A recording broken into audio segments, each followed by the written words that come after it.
Shalom from Jerusalem. If you're sick and tired of watching the news without understanding what the hell is going on between Israel and Gaza, if you're sick and tired of scrolling on social media without understanding either the details or the context of what you're looking at, this video is for you. So on this video, I want to explain what is the war in Gaza. I want to explain the big pieces of the puzzle. And without that, you won't be able to connect the dots of everything you see on social media or the news. I'm going to talk about the objectives of the state of Israel and the strategic thinking behind the war. I want to talk about Gaza and the future of the Palestinians. I wanted to talk about other threats that Israel is facing and a few other topics that you probably won't even hear on the news. So, as you all know, on October 7th, which is Saturday, it was a Jewish holiday of Simchat Torah, Hamas launched the biggest terror attack in the history of Israel and the biggest massacre of Jews since the Holocaust. More than 1,000 Israeli civilians were killed in a barbaric way. About 400 soldiers, Israeli soldiers and policemen, were killed during this attack. Many of them were tortured and butchered, both civilians and security forces, and 240 Israelis were kidnapped, including 30 children, including babies. They were kidnapped into Gaza and now they're held hostage. And I'm not sure how much you're being reported about these people that were kidnapped. This is a major thing and we'll get to it. There are many reasons for this attack. Hamas and the Iranian axis that includes Iran, Iraq, the Shiite militias in Iraq, Shiite militias in Syria, Hezbollah in Lebanon, Hamas and the Islamic Jihad in the Palestinian territories. They wanted to stop the peace process between Israel and Saudi Arabia. It has other geopolitical aspects that connects Russia and energy, but let's put that aside. It's that and the Islamic radical ideology against Israel and against the very existence of Israel, regardless how big the territory of Israel is. It's not a territorial dispute, it's a religious dispute between Islam and Judaism. So, as far as the objectives of Israel in this war, the purpose of this war is to return the hostages, the Israeli hostages, from their captivity in Gaza. Also, Israel has to annihilate completely Hamas and the terror groups in Gaza. Now, some people are saying, okay, if you'll stop the fire, then you'll be able to negotiate for the hostages. Forget it, it's not happening. I'll just say that between these 240 hostages, as I mentioned, there are 30 children and babies, there are elderly, men and women. There are also something like 30 Thai citizens. They were working in the farms in Israel and they were captured too. So we're talking about 30 foreigners that has nothing to do with the conflict. They're also held in Gaza. There are also about 5 or 6 Arab Muslims captured in Gaza. They are Muslims, they are Arab, they are Bedouins, they are from the historically nomadic tribes, and they're also taken. They're also captured in Gaza. And one of the ways to have leverage against Hamas for any future negotiation is the actual military action. So saying stop the fire, have ceasefire, and then negotiate, it's just not to understand who are we facing. So the military pressure is to get the hostages, but it's also because Israel will not be able to get the people back to these farms, to these kibbutzes, to these communities, as long as a murderous terror group is holding the Gaza Strip. So we have to remove that threat. We have to restore the peace and quiet to the people of that region, the Western Negev. And we also have to do that in order to deter other enemies of ours, like I mentioned earlier, Hezbollah in Lebanon, Shiite militias in Syria, in Iraq, in Yemen. We have to, and of course Iran, we have to deter them from attacking us in such way in the future, because they understand the heavy price that now Gaza is paying for this murderous attack. So as I said, Iran is orchestrating all these attacks, and that's our major enemy. But the way it uses its proxies, we also have to cut the arms of this Iranian octopus around Israel. So this is what is going on. Right now, we're facing one of the proxy militias of Iran that's in Gaza. Okay. I want to say a few more words maybe about the negotiations for the hostages. A few years ago, almost 20 years ago, there was one soldier, Gilad Shalit, that was ultimately released in a deal between Hamas and Israel, and more than 1,000 Hamas prisoners were released from the Israeli prison in order to get Shalit back. Gilad Shalit, again, the Israeli soldier that was kidnapped into Gaza almost 20 years ago. And beside of him, we also have two Israeli citizens, Avera Mengistu and Hisham Said, and two bodies of Israeli soldiers, Hadar Goldin and Oron Shaul, that are still in Gaza. Now, all these negotiations last for years and years and years. And we don't have that time. We don't have the time to wait months and years until we get these hostages back. We're talking about babies, we're talking about elderly. They will die in these tunnels. We're not talking about able-bodied Israeli soldier that will survive, and like one, okay? We're talking about 240 people.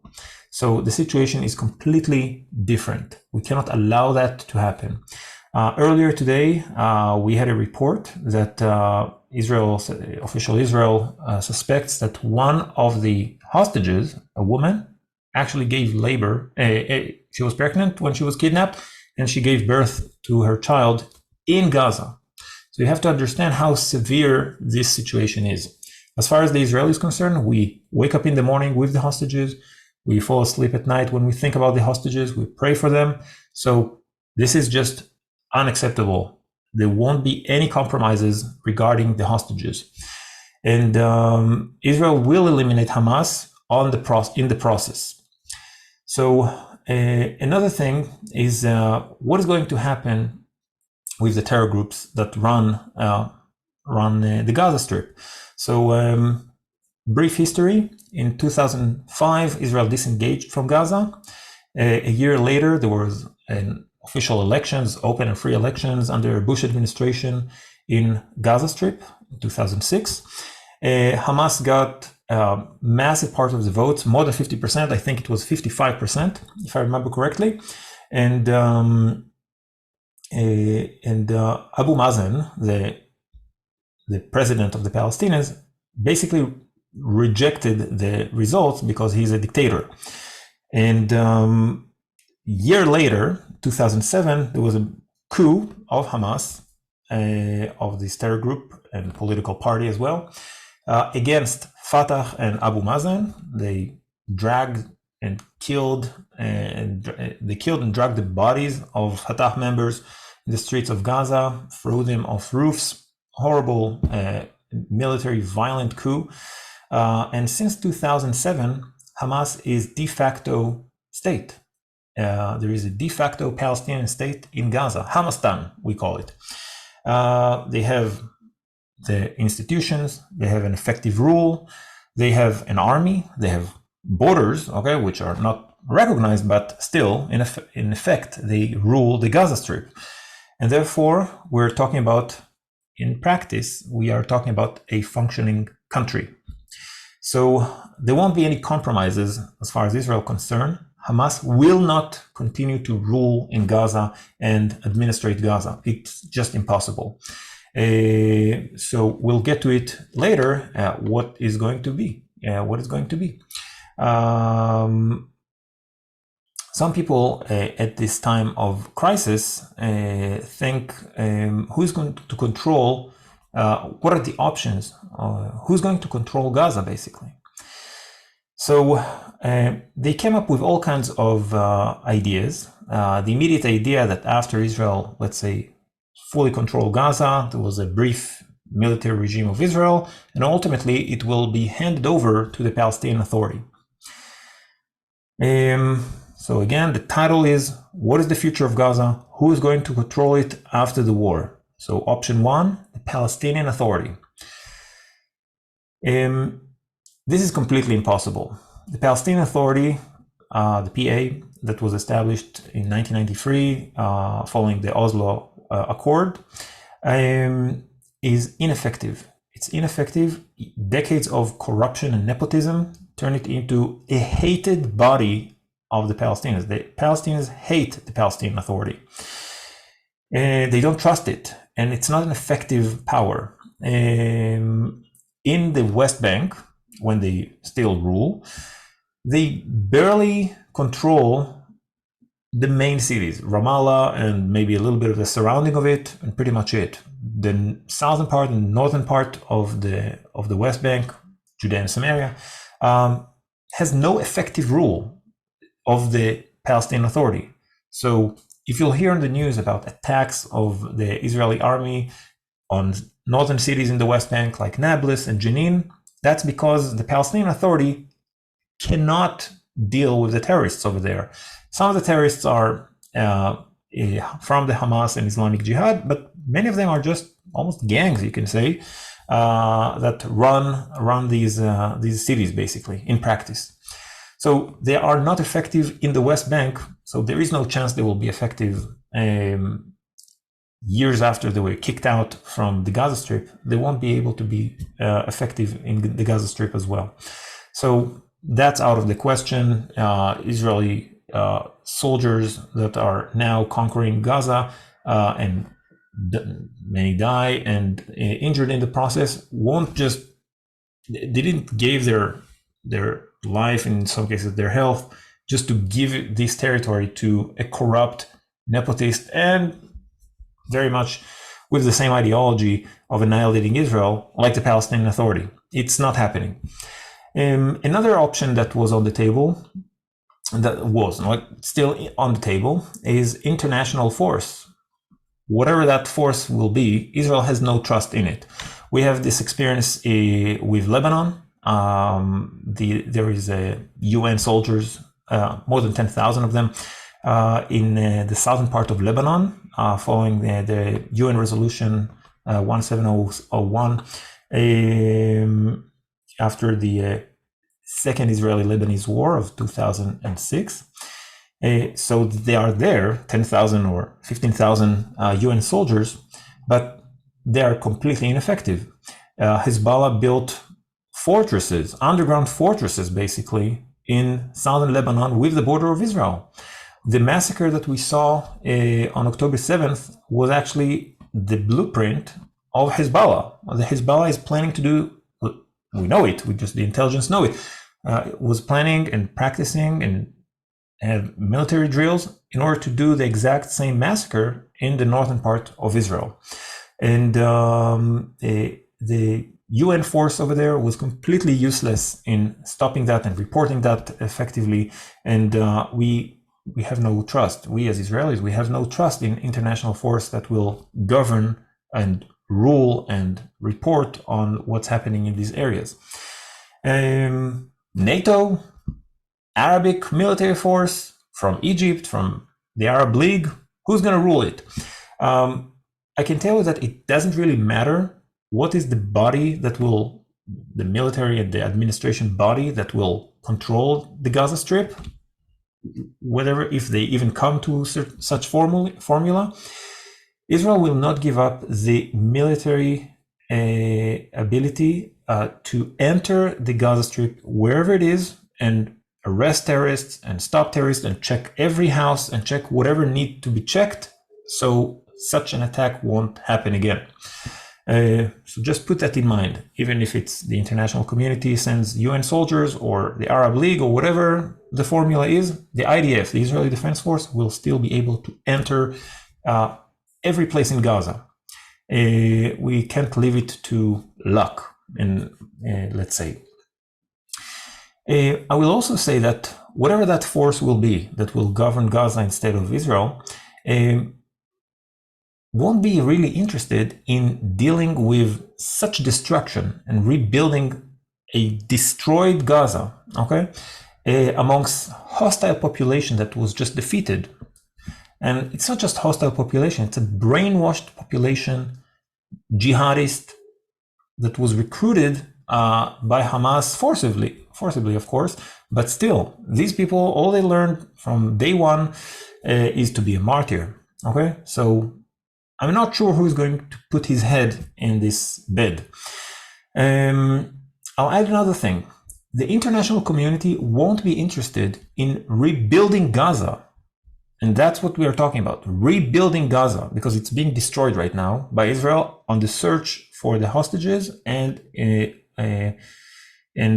because Hamas and the terror groups embedded themselves in civilian buildings and infrastructure so much that how can you uproot it? Okay, they build fortifications and tunnels under so many schools, medical facilities, UN facilities. They built all of that under civilian infrastructure, and now Israel is just destroying that and destroying the infrastructure on top. So because of that, we're talking about really rebuilding Gaza from scratch. Now, as I said, Hamas cannot rule that because no one will give any money to invest in Gaza in order to rebuild it. Who would put that money on a terror group? So we are talking about money that won't flow in unless Hamas is removed and some kind of new administration is in place. Okay. Let's talk about the two-state solution. I saw that it's bothering a lot of my viewers and people that were commenting.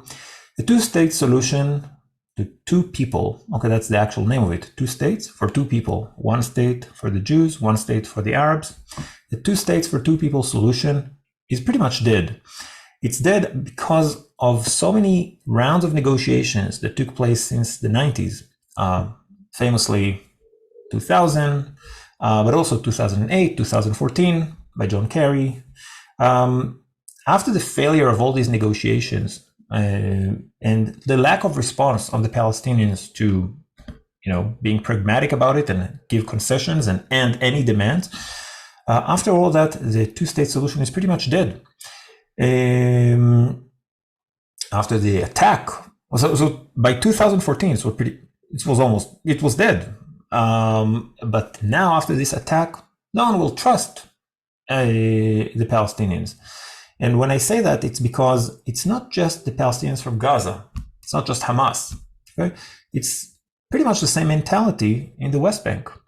Mentality of no concessions, mentality of we want the right of return of Palestinian refugees into Israel, mentality that it's really not just a territorial dispute. We still have the ability to demand, again, as I said, the right of return and other concessions from Israel. It's such mentality that Israel cannot agree to. So, so there is no two-state solution. And Gaza will be administered by, at first, the Israeli military regime, and at some point, some other international body. I can't even see what body that will be, but that's what's happening. It won't be, it's not like it's going to be a free country to do what they want, because we saw what happened between 2007 until 2023. When they were free to mind their own business, they were only busy with the goal of destroying Israel. So we cannot let that happen. As far as the West Bank, as I said, they have a very similar mentality. But I want to touch a few points that really bothers the Israelis in recent years. The ongoing incitement, this was going on since the 90s, the ongoing incitement of the Palestinian Authority against Israel. And the policy of Abu Mazen, he actually is not encouraging active terrorism. It's not like directing his policemen to attack Jews, but let's say he has a pay for slay kind of policy. If you are a Palestinian that's killed Jews or attacked Jews, and now you're in Palestinian prisons, and now you're in Israeli prisons, you're getting paid by the Palestinian Authority. And it's not a small amount. As far as they're concerned, it's like a salary. It's a way out of poverty.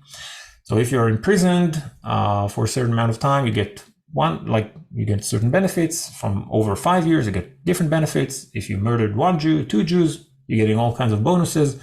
So the pay for slay policy also makes Abu Mazen a very sketchy partner. So right now we're stuck with the Palestinian Authority in the West Bank, but to allow them to control the Gaza Strip too, it's sound to me near impossible. I want to talk about the refugees. As you all know, the first phase of the attack of the Israeli army in Gaza is in the northern part of Gaza, Gaza City, and few towns around it. And the refugees from the northern part of Gaza to the south are now stuck in a place called Mawasi. It's southwest corner of Gaza, of the Gaza Strip. And the Egyptians refused to allow people into Sinai. They allowed foreign citizens at first, but we're talking about anywhere between a few dozens to a few hundreds. We're not talking about massive migration from Gaza into Sinai, into Egypt. And they stated that they are not interested in absorbing not even one Palestinian. That's what they said. Yeah, that's what the Egyptians said. So one of the reasons that the Egyptians are not interested in them is because they know their nature. They know how much they're brainwashed by this Islamic terror groups, and they refuse to allow these Palestinian refugees because they just know they're gonna cause havoc in Sinai, and they will use Sinai as a launching pad for their attack. So that's one reason. There is a second reason which continues that. They know that if the Palestinians that will be allowed into Sinai will start these attacks from the Egyptian border, Israel will retaliate in Sinai. So they don't want to have a war with Israel, and that's why, in the first place, they don't want to have the Palestinians in.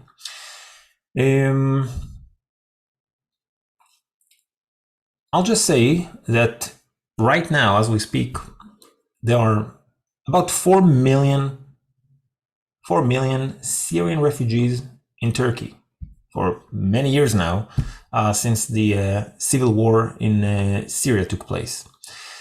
So no one seems to care about that. No one seems to demonstrate about that. But of course, for the refugees coming from Gaza into Sinai, the world is on fire pretty much. Now, there's another aspect of the Egyptian concern from Palestinian refugees, and that is they are afraid that it will look like they're submitting to Israel and that they're harming the Palestinian cause. So as far as they're concerned, the idea of having the Palestinians over there, it's a leverage against Israel. Their people, the Egyptian people, not just the elite, they will see that as surrendering to Israel, as harming the Palestinian cause, as harming the chances of the Palestinians to get their own country, which will be used to harm Israel and to weaken Israel. So all of that play a role in their considerations. You have to remember that as far as the Egyptians concerned, they were the leading power in the Arab world since the 50s, up until somewhere in the maybe 70s when they signed the peace agreement with Israel. And historically, that was the propaganda in Egypt. We are the leading power in the Arab world, and one of our main goals is to eliminate Israel and to help the Palestinians get their state. All of a sudden, they have to shift. Now, it's a very difficult shift, even with the peace process, that the peace agreement that we have with the Egyptians since the 70s. Still, the public is not with General Abdel Fattah al-Sisi that is calling the shots in Egypt. He's the dictator of Egypt. Another thing that was a little bit in the discourse is the sea.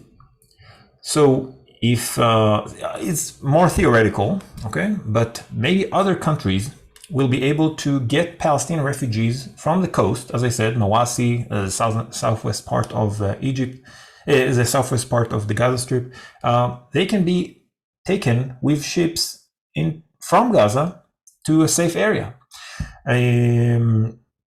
Whether it's Arab countries or Turkey or European countries, I don't know. People don't seem to be very generous for the Palestinian refugees if they care about them so much.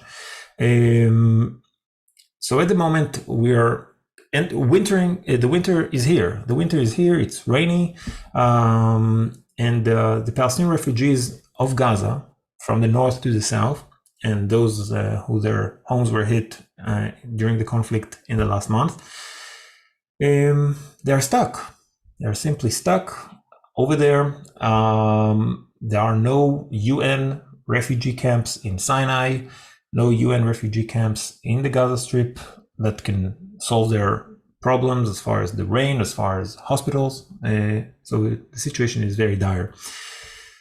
So it seems like, at least as far as the Arab world concerned, it seems like their interest in keeping the Palestinian cause, let's say the Palestinian nationality that was historically used by the Arab League in order to have leverage against Israel.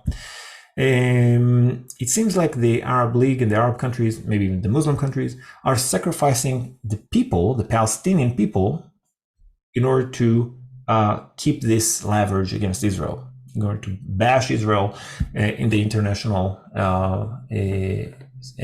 theater, let's say, or in the sphere. I'll say another thing about the population in Gaza. I mentioned several times they were completely brainwashed. Now, this is not new. Again, since the war in 1948, a war that the Palestinians launched after rejecting the partition plan of the UN, after 5 Arab armies invaded Israel, young Israel, in 1948. All of that led to an ongoing propaganda amongst the Palestinians that they were harmed and they have to pay back. They need to get revenge from Israel for a war they started. This is 75 years of ongoing brainwashing of the Palestinians. Okay, the identity of the Palestinians is very much based on the annihilation of Israel. So let's face the sad reality that massive change in what is called the Palestinian identity and the Palestinian school system and education has to be changed in order to have peace between Israel and the Palestinians. So the nearest example that I can think of is the De-Nazification of Germany. Without the educating and removing the Nazi propaganda machine from Germany and re-educating, let's say, the Germans, peace would never be possible. So the same thing goes with the Palestinians, at least in the ones in Gaza. Without a completely new education system that doesn't preach for hatred, nothing will change. We'll just see more of that, more of these atrocities in the future. So who exactly is going to deal with that? Who's going to change the curriculum, not just in Gaza? I told you, there's the same problem with the West Bank. In the West Bank, they have the same incitement for decades now, and call for martyrdom, call for terrorism. As long as their role models are the shaheeds, okay, the shuhada. Shuhada is the martyrs.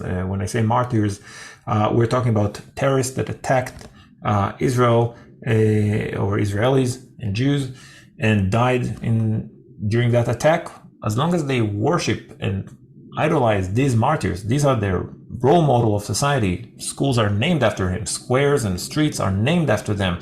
Posters of them are smiling from every corner. As long as these are the national heroes and the Palestinian prisoners in Israeli security prisons, as long as these calls for Khaybar Ya Yahud, Jesh Muhammad Sayyid, as long as these calls for battle from the early days of Islam, a call for Khaybar, which was a let's call it a Jewish town in Arabia of the days of Prophet Muhammad, that was destroyed by Muhammad, basically by Prophet Muhammad.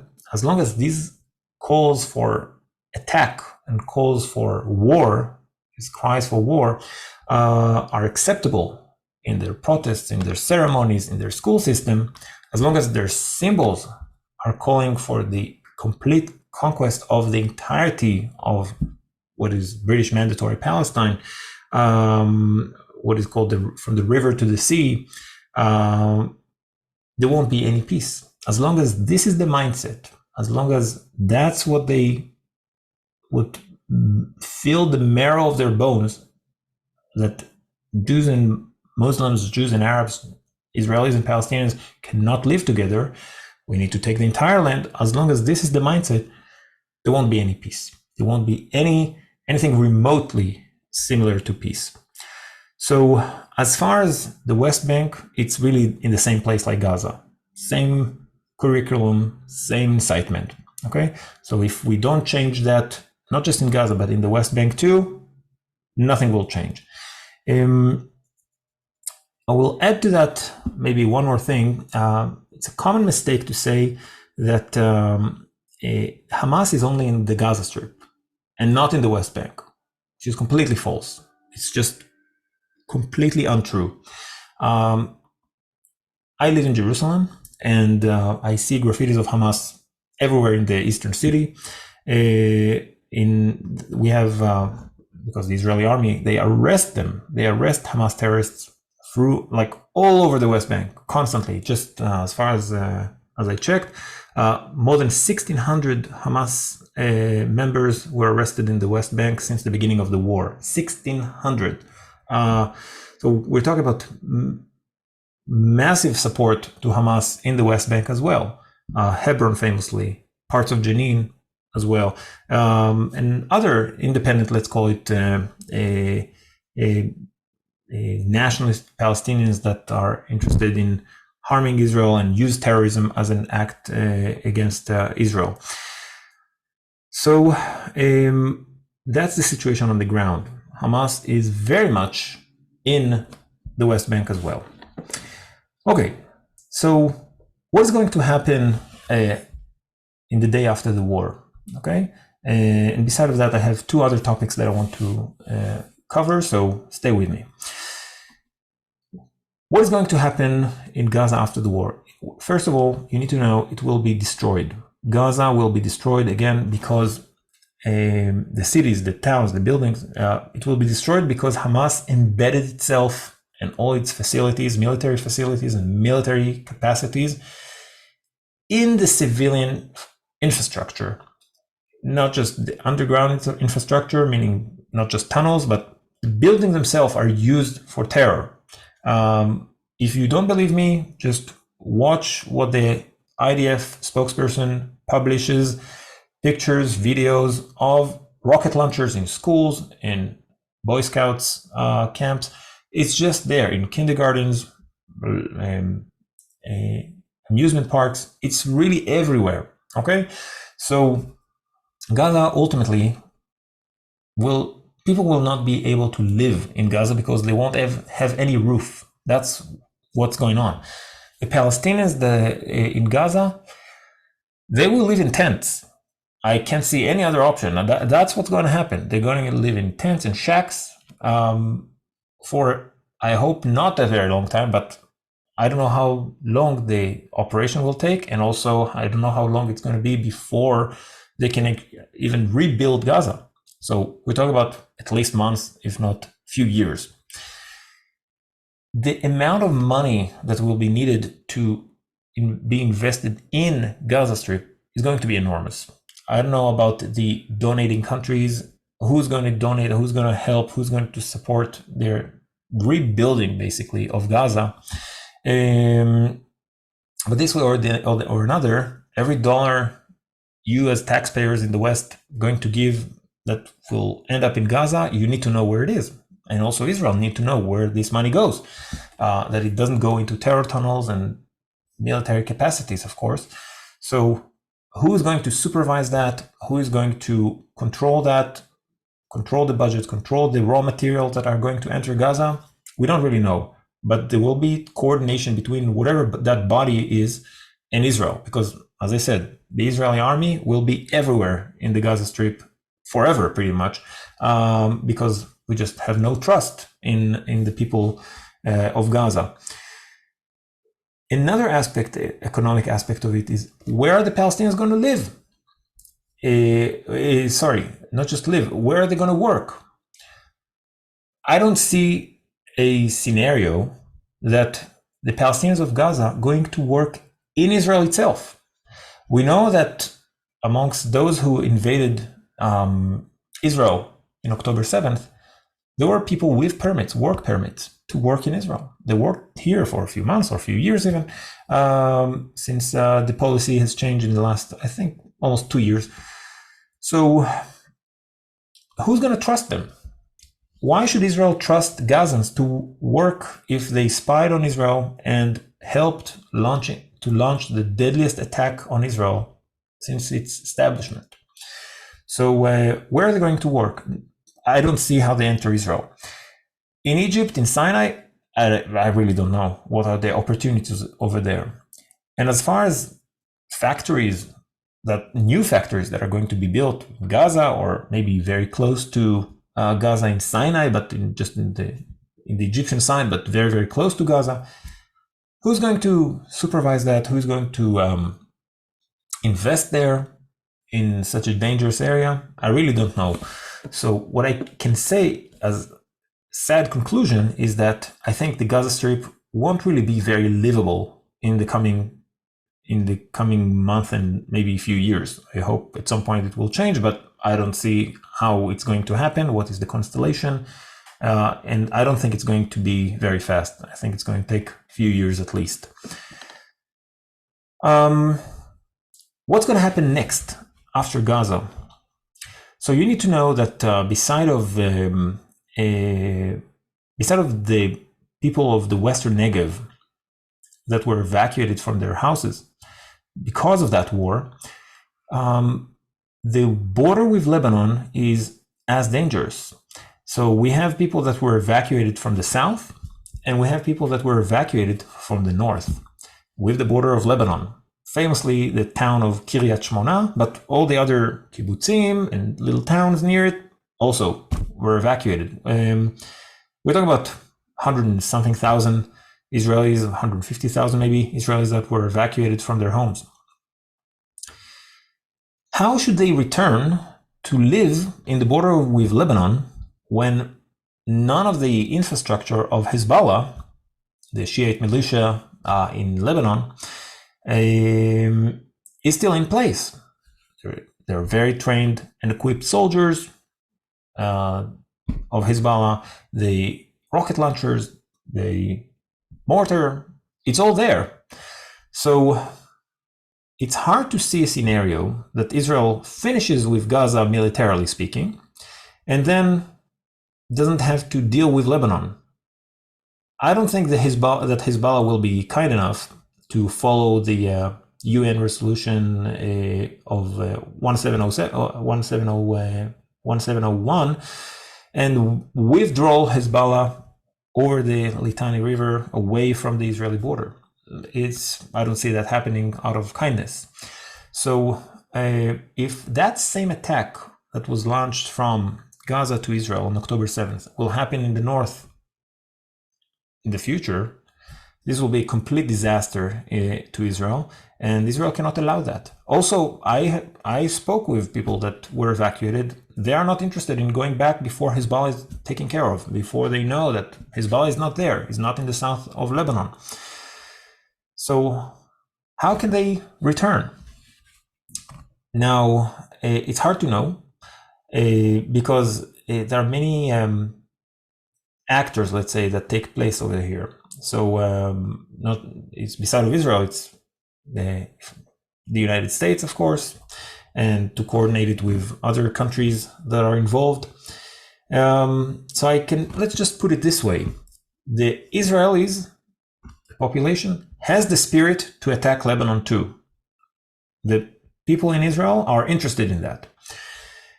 But what exactly the cabinet and our leaders and politicians, what exactly are they going to do with that, according to the constellation and the different political pressure, what exactly is going to happen with that? It's really hard to tell. But I can tell you that as far as the Israelis are concerned, there will be at least a serious operation in Lebanon too in the coming months. I can't see any other scenario. Okay, so let's talk about something that is more in the discourse in Israel, but I don't think you'll hear too much about it on your news, the annexation of Gaza, and I'll explain. In the previous years, you heard about the interest of Israeli politicians to annex the West Bank, or at least parts of the West Bank. Famously, after the Trump peace offer, let's say, the deal of the century, but this was stopped because of the Abraham Accords and the peace agreement that we had with the United Arab Emirates and Bahrain, Sudan, and Morocco. So Israel left that annexing parts of the West Bank for now. But annexation of Gaza, it's something that I don't think was discussed much as far as I follow Western media and social media. So let me explain.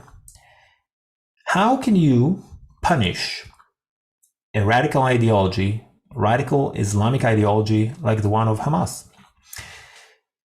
Their ideology is essentially saying that you have to go for jihad, for holy war against those who conquered parts of the lands of Islam. Okay? How can you fight such ideology?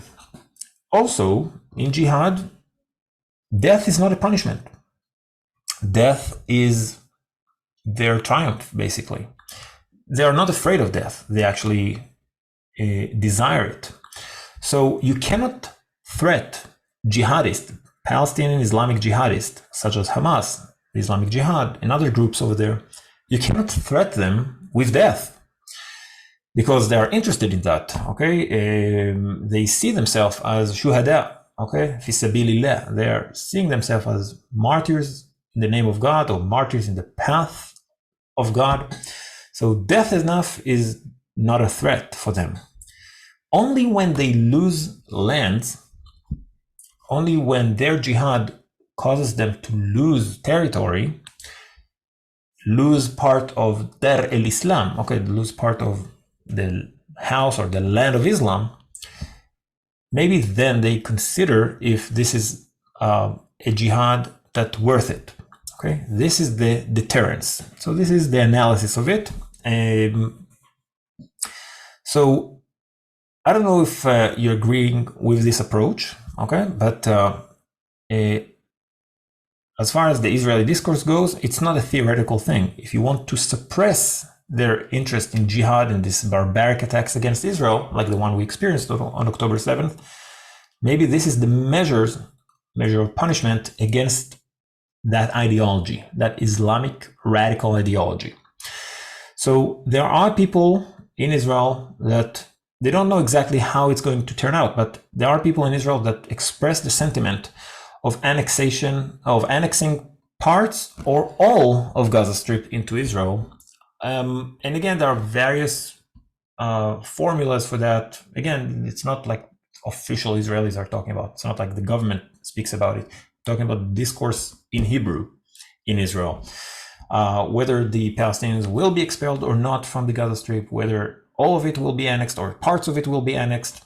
That's what the word on the street is.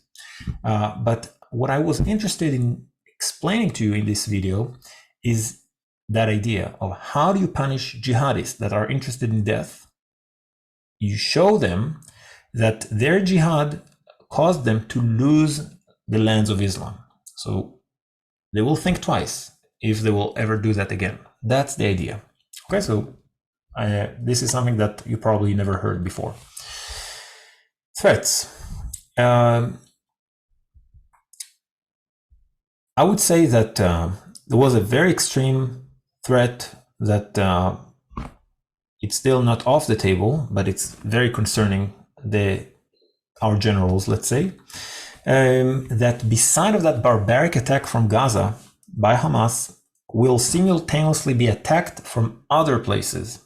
Lebanon, by Hezbollah, the Shiite militias in Syria, rockets and missiles from the Shiite militias in Iraq, and from Yemen, which actually happened. Okay, the Houthis in Yemen shot missiles, shot rockets and missiles and drones to Israel from Yemen, and simultaneously, Iran and its allies and its proxies here wanted to incite the West Bank to start an intifada, and the Arabs in Israel to start their own intifada. Now, I want to count with you the amount of fronts Israel would face in such an extreme scenario. Hamas in Gaza, that's one. Hezbollah from Lebanon, that's two.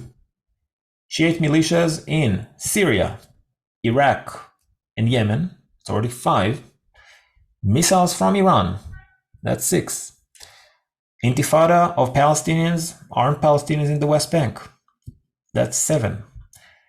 Inciting the Arabs in Israel, there are a total of 2 million Arabs, but let's say they incite a few thousands of them. So in Israel proper, Arab Israelis, citizens of Israel, will start attacks in Israel itself. Okay, that's 8 already.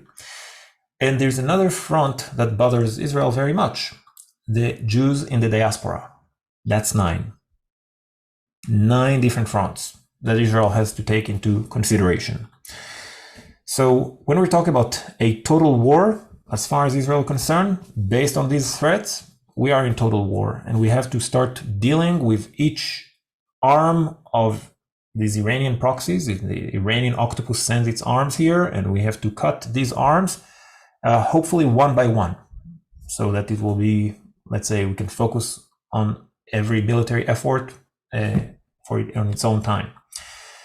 So, yet, I can assure you that Israel will prevail. So, as last words to conclude this, and thank you for staying. Israelis want to live, and not just to live, to thrive and prosper and raise our children safe, knowing that their neighbors aren't hating them and inciting against them, and see every child, every Jewish baby and Jewish child as an enemy. We want to live knowing that no one will ever harm us the way that happened in October 7th in the barbaric attack. And we're willing to fight for it. We're willing to fight for it because we had kingdoms, the ancient kingdom of Israel, the kingdom of Judea. We had that 3,000 years ago and 2,000 years ago. And this is our third kingdom here. And we're not giving it up. It's also a fulfillment of our prophecies, our ancient prophecies from the Bible that told us, the prophets told us that we will return to the land of Israel and won't be exiled anymore. So we are fighting. We're here to protect our people. And we know that we survived throughout history, from the days of Abraham and Pharaoh in Egypt, the Assyrian Empire, the Babylonian Empire, the Persian Empire, the Greek Empire, the Roman Empire, the Byzantine Empire, the Muslim empires, the Crusades, the persecution in Europe, the Inquisition, the pogroms of Eastern Europe, the Holocaust. We survived all of that, and we will survive too. We're still here. Am Yisrael Chai, we will prevail. So thank you for listening. I hope this was insightful for you and appreciate your time. All the best.